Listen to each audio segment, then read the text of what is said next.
perguntam pra mim o que é swordplay, como é que funciona isso aí. Normalmente a primeira coisa que eu digo é brincar de espadinha. Porque lembra muito para as pessoas o que a gente era quando era criança, né? Brincar de espada, bater e tudo mais.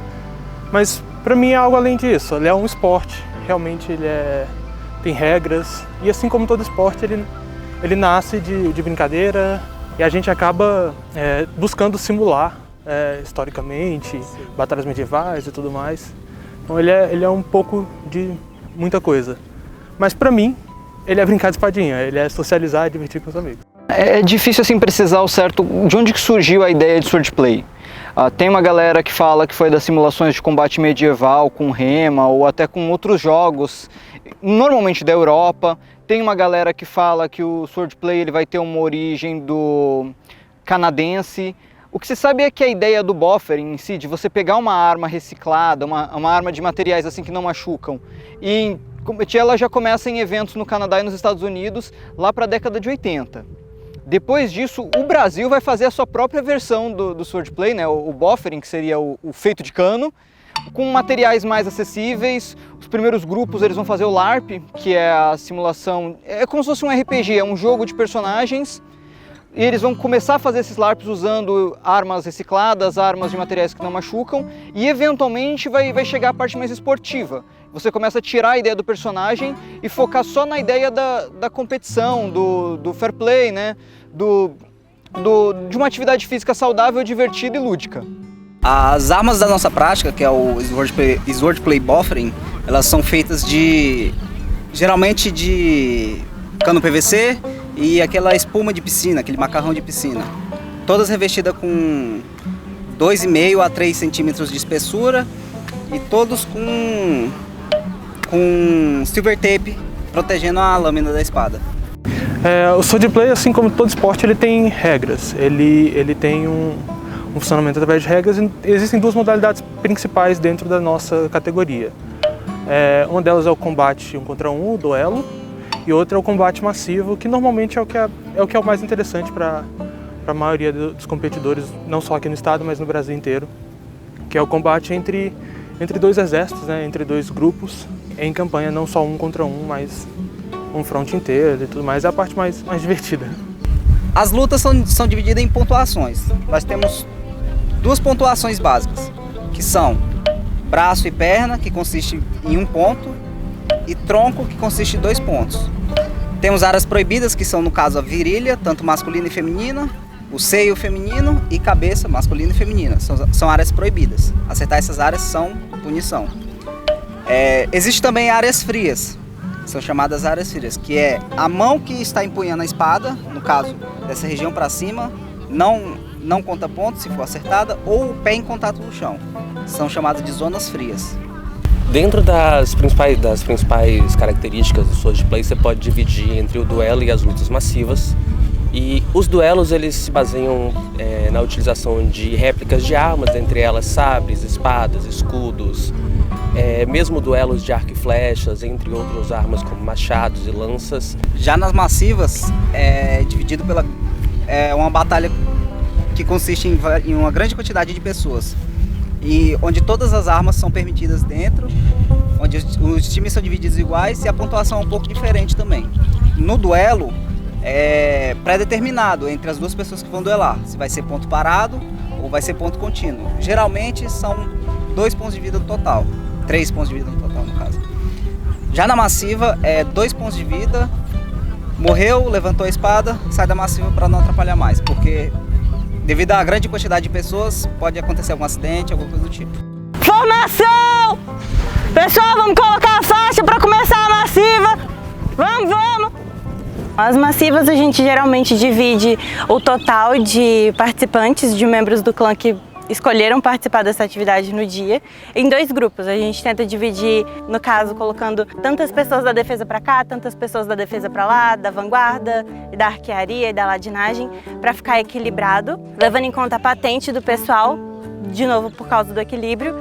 E aí, grito de guerra e parte um pra cima do outro, e é isso aí. No Brasil já tinham muitos clãs. A galera aqui em Palmas, a gente tinha os eventos de anime, onde se reunia, onde tinha swordplay, onde a gente tinha as brincadeiras com as espadas. Só que quando eu viajei para São Paulo em 2014, eu conheci a galera de um clã chamado Dry Cunner, um dos maiores clãs de swordplay que tinha em São Paulo na época, e trouxe a parada aqui pra cá e falei, gente, vamos tentar fazer igual, a gente consegue criar o nosso clã, só que com a nossa pegada. A gente queria fazer uma coisa que fosse diferente, uma coisa que fosse mais família, assim, não tão focada em interpretar personagens e muito mais focada em se divertir, em construir um espírito de equipe, em fazer uma atividade física saudável. Aí a gente pegou a ideia de honra, respeito e zoeira, um clã focado em brincadeiras.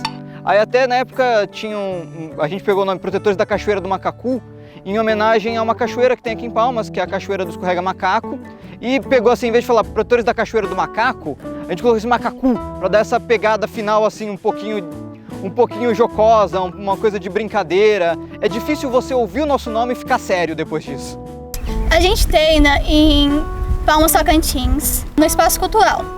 Normalmente os treinos acontecem sábado às 14 horas. Mas às vezes a gente faz alguns treinos no meio da semana, mas esses treinos é mais por diversão em si do que um treino específico. A gente tem os treinos de quinta-feira na UFT que pararam por conta do Covid, mas assim que retornarem as atividades presenciais da UFT, nós vamos continuar esse projeto lá.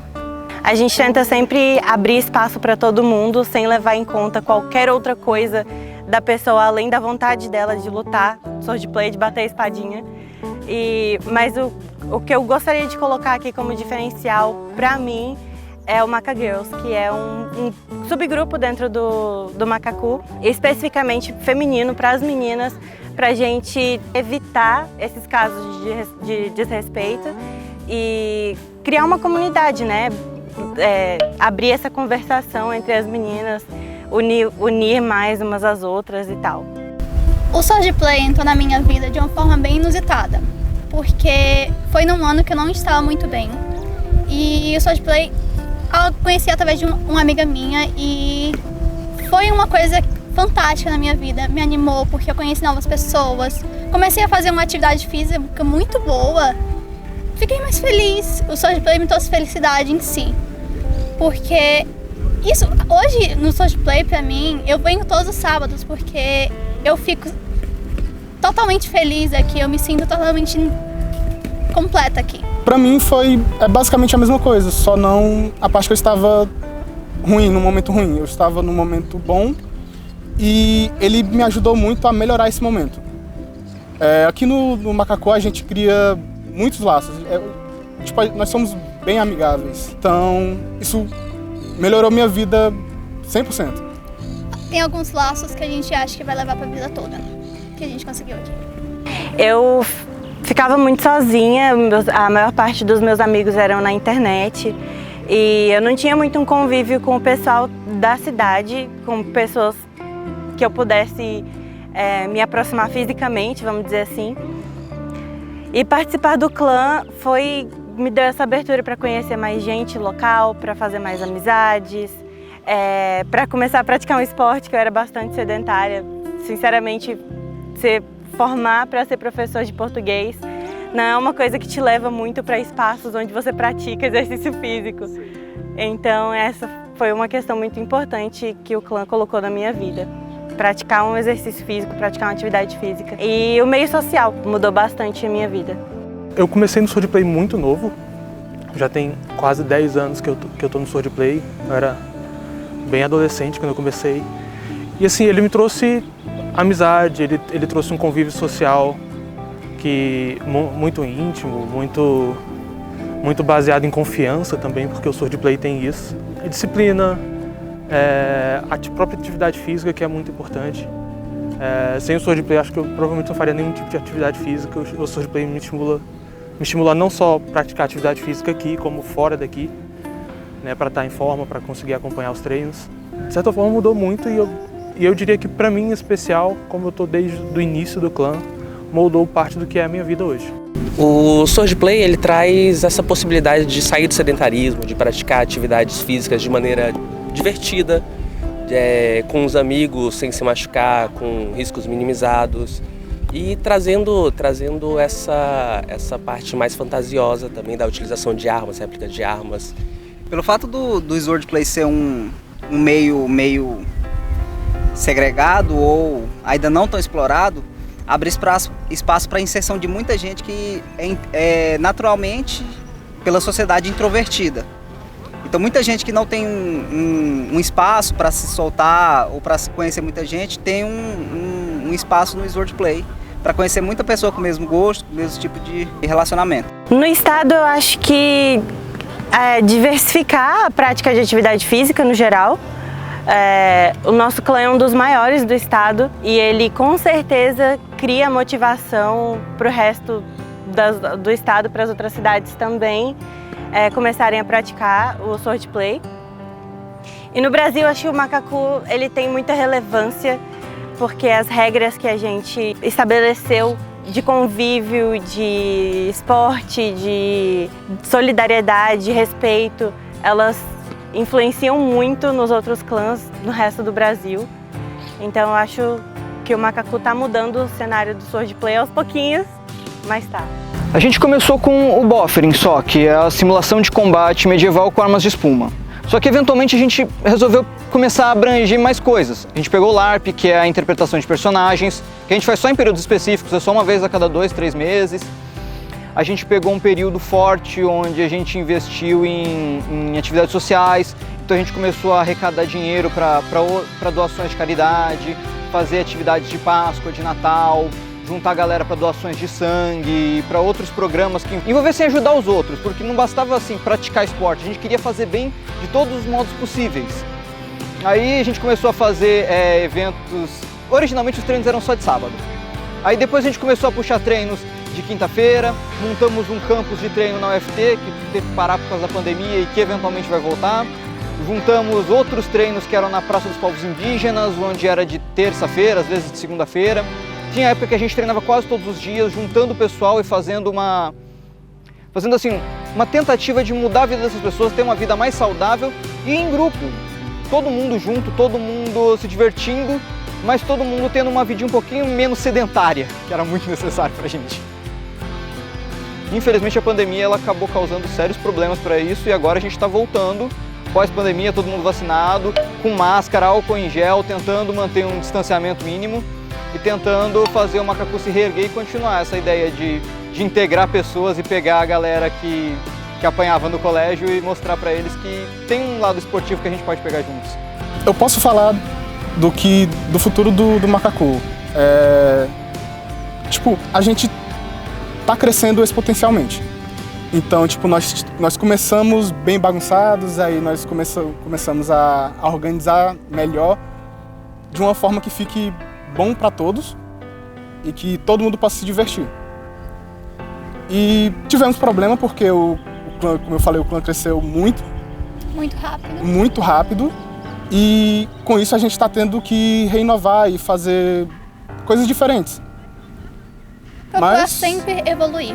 Sim, de finalidade, eu acho que a gente vai crescer bastante, tomara que fragmente uma parte e crie novos clãs aqui no estado do Tocantins. Nós já temos os Bravos de Araguaína. Mas queremos que vá para outros lugares também para ter... Porque é bom ter diversidade. E visibilidade também. Sim. A visibilidade é muito importante pro esporte ou pro jogo, o que for. Atividade física. É isso. Agora, na questão do Swordplay nacional, cara, tá bem grande. Tá muito grande, tem vários clãs. Se você mora em Brasília, São Paulo, Rio de Janeiro, tem uma variedade muito grande. No Nordeste também tem muitos clãs, tem vários eventos, então a tendência é sempre crescer. A gente vai crescer mais e mais certeza. E tomara que se torne uma coisa bem popular, que todo mundo saiba que existe Swordplay. Olha, dizer o futuro é um pouquinho difícil, é meio complicado precisar. O que eu diria o nosso clã tem muito a crescer ainda, assim como todos os outros. Eu espero que, eventualmente, esse esporte se transforme em esporte oficial, com associação e tudo mais. Mas, enquanto ele continuar juntando pessoas, juntando aquela galera que é assim, meio excluída, meio nerd, aquela galera que tomava um bullying na escola, enquanto ele continuar sendo uma ferramenta, ele já está fazendo aquilo que ele nasceu para fazer, essa coisa de união, de família. Eu espero que ele cresça, eu espero que ele se desenvolva mais e que eventualmente a galera pare de torcer o nariz quando vê a gente no parque da cidade usando essas roupas diferenciadas. Macacu!